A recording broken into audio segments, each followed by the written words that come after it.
Hey everybody, welcome to episode 5 of The Brochet Show. Oh, sorry, allergies. Today, we're going to be talking about a little something I've been planning for a couple weeks and I've been thinking about it, and I want to just try to hash out some details.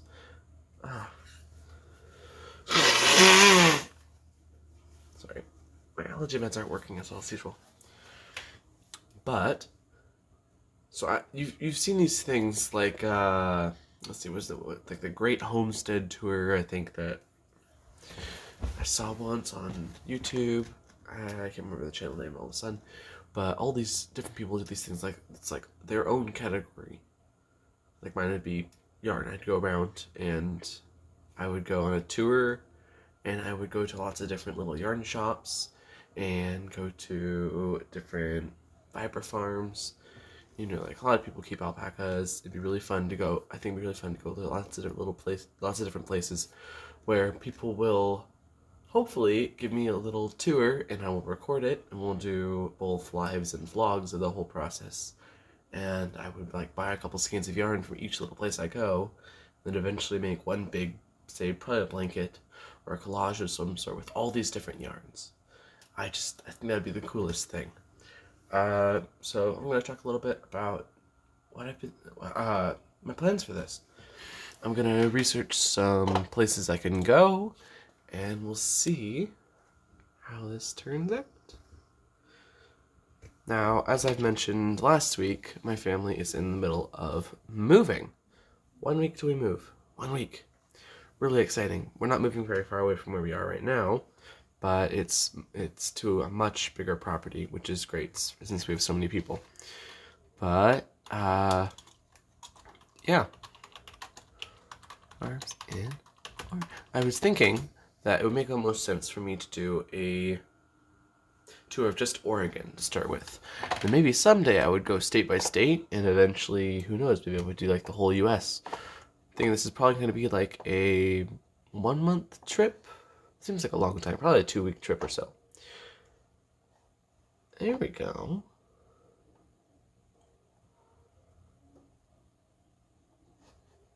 I don't really know how to look this up, come to think of it. Places to be.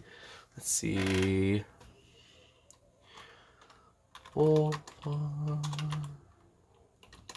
Near me. That's much better.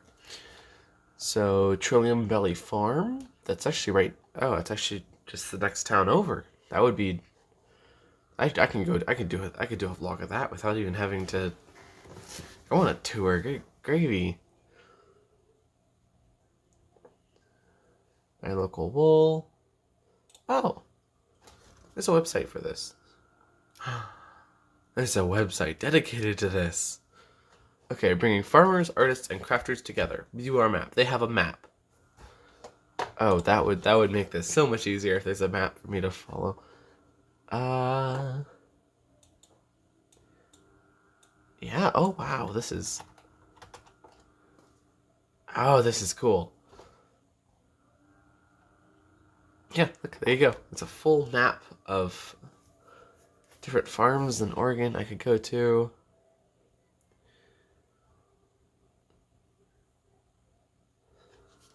Covered Bridge Farm. Scio, Oregon. I've never been there. This would be fun. Yeah. So I'm gonna. Probably not the best thing to do on live. Come to think of it, is researching this. I'm gonna put together a game plan, and I'm thinking probably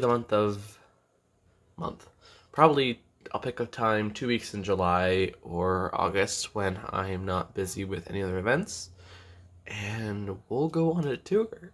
This is gonna be lots of fun. I'll vlog the whole thing and do some lives while I'm actually at the farms. And if I can't do farms, which might not happen, I would at least like to go travel to different yarn stores around Oregon and pick up like a skein or two of yarn from each thing and do one big project. Though I don't like big projects. Maybe it'll be a bunch of little projects that fit together. It's probably a better idea.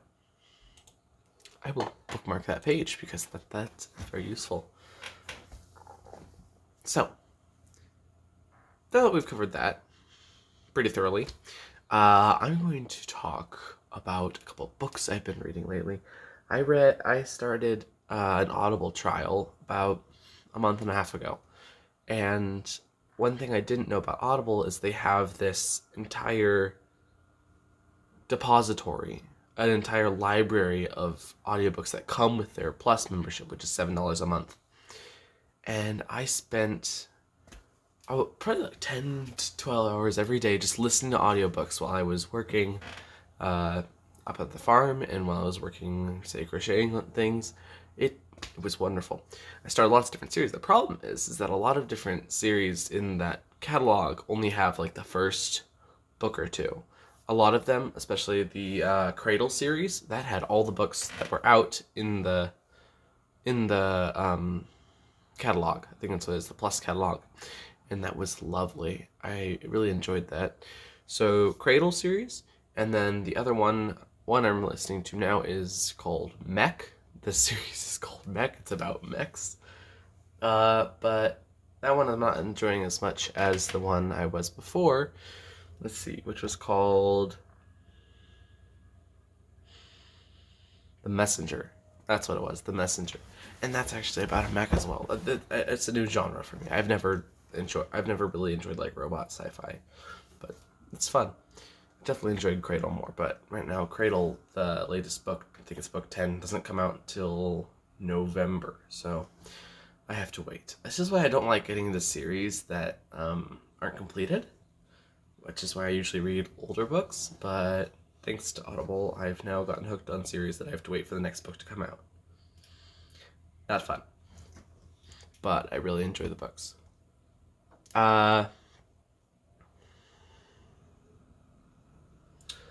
Yes, then I have a new project to show. I am quite sure I didn't show this last week. I don't know if it was finished or not, but this is Penny the Pig. This is my latest amigurumi. She will be put in the vault on the 1st, which is in 2 days. 2 or 3 days. That will be replacing the other 4 patterns that are already in there at the moment.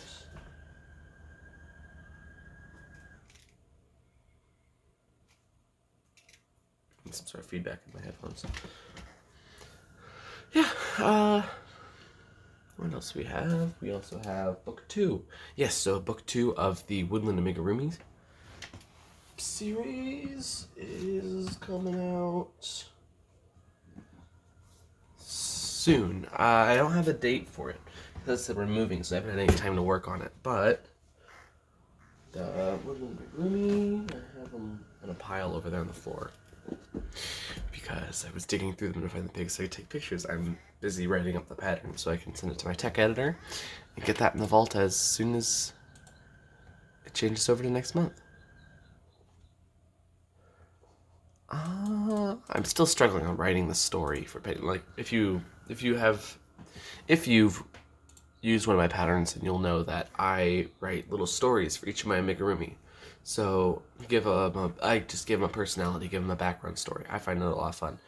But I have a lot of troubles coming up with pennies because it's big. The woodland creatures were easier. Let me just say that. But that's one thing. After that's finished, just going to give it one last check and send it to my tech editor. And next I'm going to start working on the sheet, because that also needs to go out on the 1st. And as I said, we're moving. I've been working. I have not had time to work on the sheep, which is bad, because I really do not want to have to postpone updating the vault, because that would just be sad. I try really hard to make sure that it is always updated. Let me pop out the chat. What's that? And there.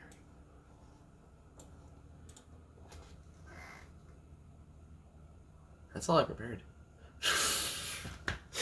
I'm gonna go post in the Facebook group. I forgot to do that. I forgot to tell everybody that I'm live. if you're not in my Facebook group, just go to facebook.com/group/crafting at the pool, answer the membership questions, and we'll let you in. But do realize that if you don't answer the questions, you probably won't get let in. We let it sit for about 2 weeks to give people a chance, and then we just delete it. Unless you were invited by somebody in the group.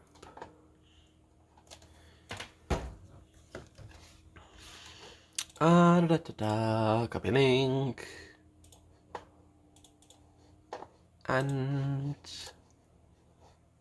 Facebook has this new thing where when you go to post in a group, the rules list pops up, which is a good thing, but it's a little annoying when you're the one that wrote the rules and the rules pop up, because it seems like it would know that I created the group. Why do I need to see that every time I go to post something in my group?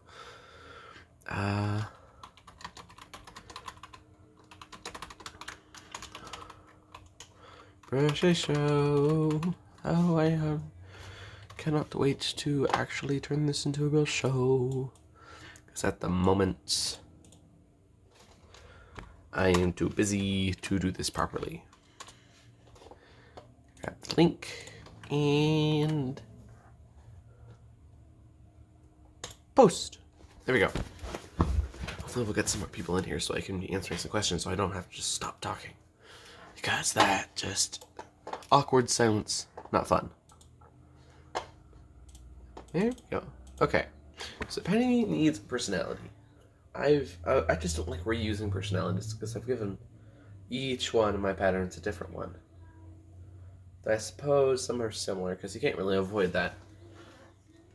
Penny, are you mischievous? You...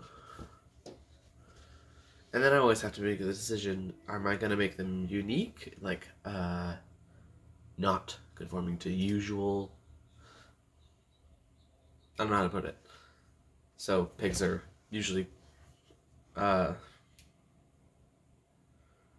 don't want to say anything about pigs, because I could easily be wrong. My cousin raises pigs, so I could probably ask him, see if he could come up with some facts for me to work into my story. Because I do like to put a little bit of work, quite a bit of work into these to make sure that they are accurate. Because I almost published the hedgehog. Let me grab that. I almost published the hedgehog with a bunch of balderdash in the story. That was not on purpose, but I totally misremembered some facts about hedgehogs, and that was scary because I almost hit publish on it, and I was like, no, wait, I was thinking of porcupines, because, porcupines will chew on wood to get the grease out. Like a picnic table. They'll chew on wood, and it's quite loud. And I thought, and for some reason, somewhere in my ADHD mind, I got mixed up and thought that was hedgehogs. And I wrote that in the story. Oh, she likes chewing on stuff. And then like half an hour later, I realized, wait a second. That's not right. I better go change that. I had just downloaded it, compressed it, and uploaded it to my drive, which is how I where I store patterns for easy download when people go into and sign up for the vault. Yeah, not the best choice I made. I also said something about hedgehogs being soft, which I got mixed up. Their belly fur is extremely soft, but their quills are not that soft. They're still prickly, because that's of course their protection method. And that's how I realized, I was like, wait a second, they're not super soft, because how else would they protect themselves in the wild? That can't be right. Next time, I will try, this time with the pigs, I do not want to put any facts in there that are not correct. While I know a lot of animal trivia, I don't know enough to come up with stuff on the spot. So you ask me a question, I will be able to answer it most of the time, but otherwise it's not going to pop up in my head. Because I read things, store away the information, and don't pull it up as quickly as I should be able to. Alright, for one thing, pigs, the only reason they actually get messy is because their skin is not easily protected against the sun, so they coat themselves in the mud And of course, there's play involved as well. But for the most part, pigs are actually quite clean animals. At least, usually. Unless their pen, of course, is a mucky pit, like our pigs was. We couldn't avoid it. It was so rainy here. It was just total mud. We tried moving him so we'd have fresh dirt to root up for the blackberry roots, but we weren't able to move him often enough because we had to drag this big iron cage that we had built out of some old storage racks. So it was a friend of Dad's had designed this storage rack for like shoe stores where you can like hang these hooks on anywhere on them. You've probably seen that sort of thing at like grocery stores. It was just like a bigger version, and he was getting rid of a bunch of old ones he had, so we took them and we had them on our metal stack out near the pig and out near the animals, and then we wired them all up together. So it's like this big octagon of big, thick. It wasn't necessarily wasn't a chain link. It wasn't a fence necessarily, but the metal was quite thick. It was almost like rebar. So it was really hard to move, and it would dig itself into the ground because, of course, there were pegs. Excuse me. And in order to drag them, we literally had to hook up a car, Dad's truck, and pull it, and try to get the pig to move along with the cage, and lift it up just enough, this big heavy metal thing, that we could move it over. And oh my word, that took a lot out of us. We couldn't do it super often, but we tried to do it at least once a day, once every few days, and it turned into a mud pit. He was also an extremely big pig, so he really tore up the ground when he just walked around. It was quite gross. But the previous owners, we didn't raise him from birth like we hope to in future, but he was an American guinea hog. And American guinea hogs eat grass and bugs. Of course, the bugs are in the grass, but they mostly eat vegetation and the little critters they find, and roots and vegetables, more than eating what they fed him, which was just regular old feed. They gave him corn, which you do not want to feed an animal on corn. And then they'll feed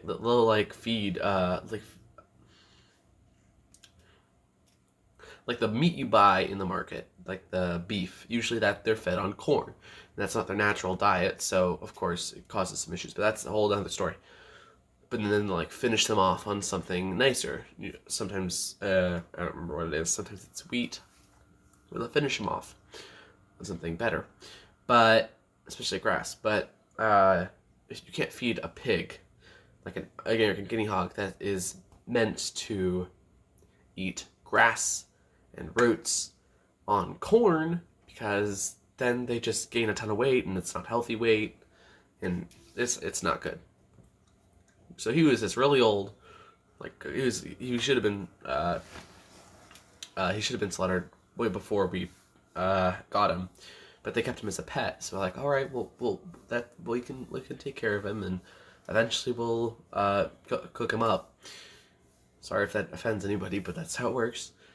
And they were fine with that. They just didn't want to do it themselves. So we have this old stinky hog that was fed on the wrong kind of food for the entirety of his life. He was fed on apples and corn, and we just like, all right, we'll just feed him bucket loads more apples, and try to move him around so he can eat grass and roots, and try to get him. And the meat was terrible.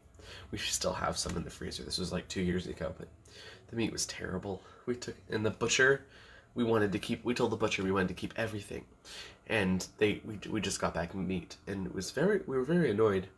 Also, they didn't contact us for like 6 weeks. It's supposed to take like 2 weeks. It was very weird. We definitely aren't using that butcher again. Dad wanted to do it himself, and that didn't happen, thankfully. I'm sure it will in the future. I mean, we've butchered our own chickens. Also not a process. I'm a little squeamish when it comes to that sort of thing, so not a process I like to be a part of. Also, we did it wrong the first time we did it, and we still have a bunch of roosters in our bait freezer for crabbing. That was an interesting story. You know what? This makes me think that instead of a crochet channel, I should have... Ooh, chipmunk. Chipmunk right out the window. This makes me think that I should not have a crochet channel so much as a homesteading channel, because we are moving to a more of a homestead. Maybe I will. Maybe I will, and I'll try to juggle like 3 or 4 channels at a time. We barely have time for this one as it is. Speaking of which, I still have those 2 videos I said I would publish this week, or last week, last episode. I said I would publish them. I did not. Let's see, do we want Finnick or Olive the Owl first? Let's do Finnick. And I will leave that up on my screen, and after we're done here, I will make sure that I finish it and release it. Because that tutorial needs to be put out before I forget again. So, pretty much exhausted my things to talk about, so if anybody has questions, I would be happy to answer any of them. Within reason. Let's see. My chat is missing, actually. There you are. Popped it out of the usual thing. We'll just restore it. There we go. What else should I do? I went to design the sheep because that's the other one that's supposed to go out to the vault on the 1st. And that did not happen. I tried to look for it was a... Oh no, we're buffering. There we go. It was. I'm trying to look for the... Let's see, episode 2. I showed my Yeti I was making. I think that's where all the yarn I want to use is. I wanted to use burnout pipsqueak because it's a little thinner, and I could put it with 1 strand of regular white burnout blanket yarn and be able to make a fuzzy sheep, because I think that'd probably work best than just smooth burnout blanket yarn, which is still soft, but it's not fuzzy. Let's see what I have. So it looks similar to this. And actually, I'd probably make it out of this, kind of think of it. I just don't like this stuff as much because it gets a little too tight. But it's basically going to be regular burnout blanket yarn with a strand of a thinner, fuzzy yarn, pipsqueak. And I'm hoping that if I do that, plus plenty of bubble stitches, it will look like a sheep. But I don't know, because I have not tried it yet. Not true. I did try it, and I didn't like what I was doing. My friend suggested doing a chain 3 instead of a bobble, and that didn't work. I had hoped it would, but it didn't. It looked ridiculous. It did not look like I was expecting it to. Maybe I need to do less chains or something, but then it's just like a little chain loop. It's not what I was looking for. Also, then, because if you're doing it on every single row, every single round, it's gonna be super wide and not stay tight like it should. So,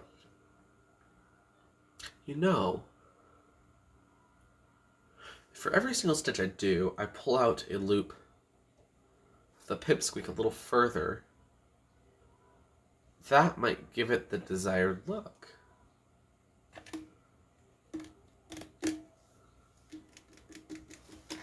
I don't know. We'll see. I think it's out. I think the Yeti yarn is out in my car. So after this, I will run out to my car and I will get that yarn and get started on the pick. After I release the video, of course, and after I write the story for Penny and get that sent to my tech editor. But after that, I got to get back up to a homestead and continue working on getting us into that house. Because, oh, I'm so tired. If you've ever done drywall, like you've ever repainted, we had the old texture from when you bought the house. The old texture was the normal orange peel. At least in Oregon, where I live, there's a lot of orange peel. That's what it looks like. It's the bumpy stuff that you paint over. Anyways, it was all textured orange peel. We didn't want to do that for our house. We wanted a smooth wall, because the last house, the house we're currently living in, has that orange peel, and it's very hard to repair, because then if like someone gets a nick or a hole or breaks the drywall and you repair it, you have to get the texture just right and you gotta repaint it, and it's just very annoying. However, we want smooth walls, so when you need to change from a previously textured wall to a smooth wall, you put over this netting stuff that sticks to the wall. Then you gotta take drywall mud or joint compound and spread it all over it, and then you have to do another coat after that dries. Then you gotta sand it down, make it smooth. And then you gotta prime it, and then you gotta paint it. So all the walls in the house taking forever to do. Spent the past 5 days mudding. So taking this big old 12-inch knife and just slapping mud on there and smoothing it out. My wrist is very tired, and needless to say, I have not gotten any crocheting done for the past 2 or 3 weeks, which makes me sad, because I want to be designing my little amigurumi.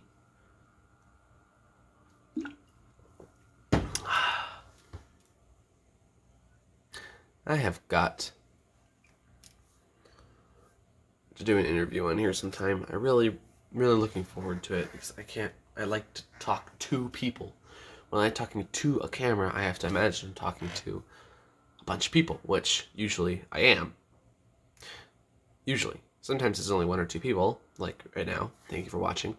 But when I'm live, if I don't see a bunch of people interacting, I get kind of nervous and then I stop talking. If I run out of things to say. So I have to, like, full ADHD, run my mouth. But when I'm recording a video, I usually have no issue, because I've planned everything out. I can stop whenever I need it. I can edit it later. It's just, live video is so much harder. I had a point with this. Where was that going? I jinxed myself. I shouldn't have said ADHD. What was I talking about? Now I've forgotten. Dang it. Oh, goodness. Shame, a little amigurumi. Don't remember what I was going to say after that. Anyways. Oh, wait. I didn't look, did I? Did I? I should look. How many subscribers do we have? Because if we have 400... 404... 404 error.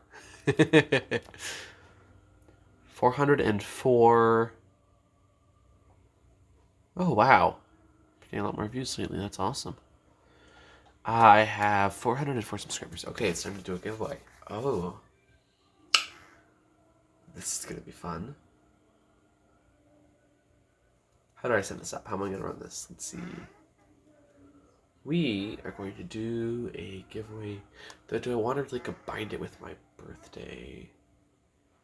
Okay, so my birthday is... My 19th birthday is on the 1st. And I wanted to do something special, and that's what this trip was going to be.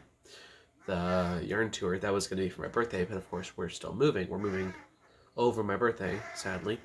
That's how it is. So I can't go on the trip then. So I'm saving that for later. What if I combine the 400 subscribers crafting at the pool with giveaway for my birthday, and then we'll also do a fast action bonus for the vault. I'm gonna set this up. Make sure you're on my email list.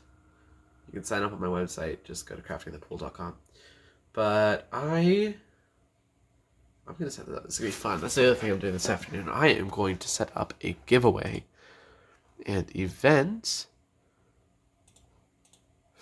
for my birthday and 400 subscribers. This is gonna be fun. Oh, I love doing these kinds of things. I love doing events. Alright, so I'm gonna make sure I set that up and send out a newsletter announcing this video. And oh, this is gonna be interesting. Ooh, I can change this. What does it say? What does it say? What does it say? The bags. Okay. All right. This is gonna be interesting. What do I give away? What do I give away? I will probably give away this hometown. It's a little ratty. I'm probably just gonna give it to one of my cousins. We'll give away the ice cream yard. Wherever that went. I have it in a bag somewhere around here for a giveaway. It's some stuff I bought off of lionbrand.com during a sale that I ended up not liking as much as I was expecting.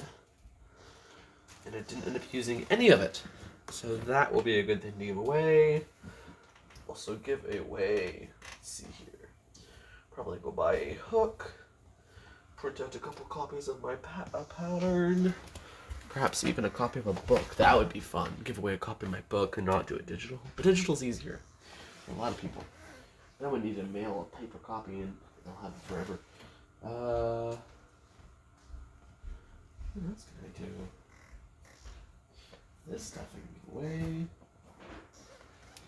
This is exciting. Alright, I'll have to think more about that later.